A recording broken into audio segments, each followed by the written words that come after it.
Et pour en parler plus en détail, nous recevons tout de suite Cheikh Oumar Diallo, homme politique, auteur du livre Mali 3.0, en direct avec nous depuis Bamako ce soir.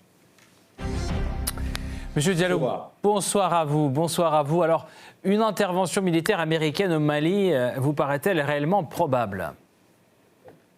Vous savez, je crois qu'il faut rester assez prudent entre une réflexion stratégique et une décision politique. Il y a un pas qu'il faut franchir.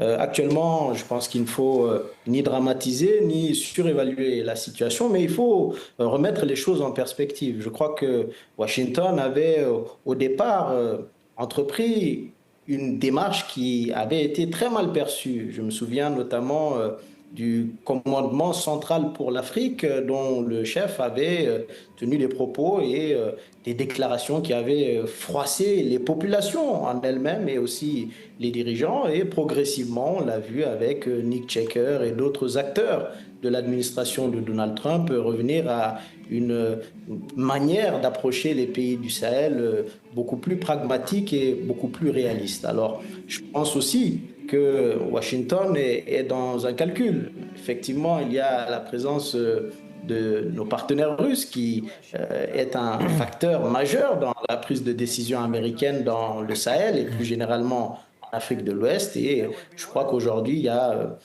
une réflexion profonde à mener par les pays du Sahel avant tout pour analyser les tenants et les aboutissants de ces premières informations qui ont l'air de devenir comme une forme de manière de traiter le terrain et de voir comment sera reçue et perçue cette annonce faite par des médias essentiellement et des médias réputés proches de la Maison-Blanche.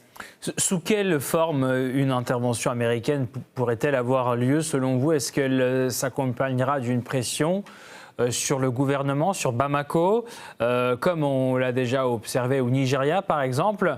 Est-ce que les États-Unis vont chercher à obtenir d'abord l'accord des autorités maliennes ou pas du tout ? Quels sont les scénarios possibles ? Je crois que Bamako n'a absolument rien à voir avec Abuja. Bamako et les deux autres pays de l'AES, que sont le Burkina et le Niger, ont démontré qu'ils tenaient rubis sur ongle au principe de la souveraineté et au respect des décisions politiques que nos pays prendront. Donc je crois que les discussions qui ont démarré avec Nick Checker et qui se poursuivent, doivent certainement laisser transparaître une volonté de ces pays du Sahel de maîtriser toute intervention extérieure. Et je pense qu'aujourd'hui, nous avons également le partenariat avec la Russie qui reste un partenariat extrêmement important pour les pays de l'AES, qui a permis à de nombreuses reprises de renforcer les capacités militaires de nos différents pays, d'accompagner la formation de nos troupes et surtout de soutenir le pays dans des moments qui ont été extrêmement difficiles, notamment les dernières attaques du 25 avril, durant lesquelles, on l'a vu, avec beaucoup d'engagement, de détermination, les troupes maliennes et les partenaires de l'Africa Corps ont tenu des positions qui, il fut un temps, auraient été complètement détruites et abandonnées et auraient entraîné l'effondrement de notre pays. Donc aujourd'hui, je ne pense pas que Bamako ou les autres pays de l'AES voient cette annonce comme étant un sauveur venu du ciel et qui résoudrait tous les problèmes du jour au lendemain.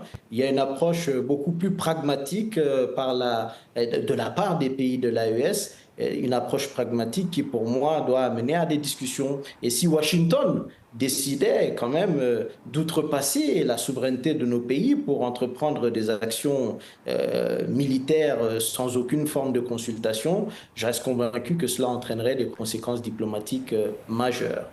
Est-ce que ça entraînerait aussi un conflit d'intérêts entre les forces américaines ? Ça peut prendre, par exemple, une forme d'une mission comme les casques bleus ou autre, et l'Africa Corps, justement, que vous venez de citer. Dans ce contexte, comment vous évaluez la coopération entre l'Africa Corps, le russe, les FAMA et les forces armées américaines ? Je crois qu'il y a quelque chose à distinguer. Il y a une chose qui est évidente et qui, pour moi, n'est pas quelque chose sur lequel les populations maliennes seraient prêtes à revenir encore une fois, c'est-à-dire un déploiement de troupes des Nations Unies sur le territoire malien, sous quelque forme que ce soit. Je pense que cela serait vraiment très prématuré et très difficilement acceptable par les populations maliennes. Par contre, je crois que aujourd'hui, il y a un certain nombre de domaines dans lesquels, pas seulement les Américains, mais beaucoup d'autres pays de la sous-région ont tout intérêt à travailler en bonne intelligence, non seulement avec les États du Sahel, mais aussi avec les partenaires d'Africa Corps pour réussir à lutter efficacement contre le terrorisme. Il est évident que uniquement des frappes aériennes telles qu'elles nous sont présentées par les médias américains n'ont jamais réussi à résoudre un problème terroriste. Vous l'avez dit dans votre reportage, eh bien, les frappes n'ont rien résolu au Nigeria. Donc aujourd'hui, le vrai défi, le véritable enjeu pour l'ensemble des pays du Sahel et pour la zone dans son ensemble, c'est vraiment un travail sur le renseignement, un travail de lutte contre toute forme d'insurrection, un travail d'accompagnement de nos pays dans le financement de tout ce conflit qui est là et qui réellement nécessite des moyens majeurs. Alors si le partenariat qui se dessinerait venait à être confirmé, je pense que sa sincérité se mesurera essentiellement à l'accompagnement qui sera fait dans le respect de l'attente des autorités maliennes stricto sensu. Il n'y a aucun moyen que les partenaires qui envisageraient de travailler avec le Mali puissent reprendre le dessus sur les objectifs et les attentes de l'État malien. Donc, je pense aussi qu'il faut que les États de nos pays n'oublient pas la sincérité avec laquelle ils ont été accompagnés par la Russie et par l'Africa Corps. Il y a très peu de pays qui acceptaient en son temps d'aider nos pays à acquérir de l'armement, à réussir à mener des opérations, à être formés dans la gestion de drones, dans l'opération de toutes sortes d'aviation. Et donc aujourd'hui, je pense que c'est un équilibre très fragile, un équilibre extrêmement fragile dans lequel il sera intéressant de suivre comment Bamako passe. Merci beaucoup à vous, Cheikh Oumar Diallo, pour ce décryptage. Je rappelle, vous êtes homme politique et auteur du livre Mali 3.0, en direct avec nous ce soir depuis Bamako, justement.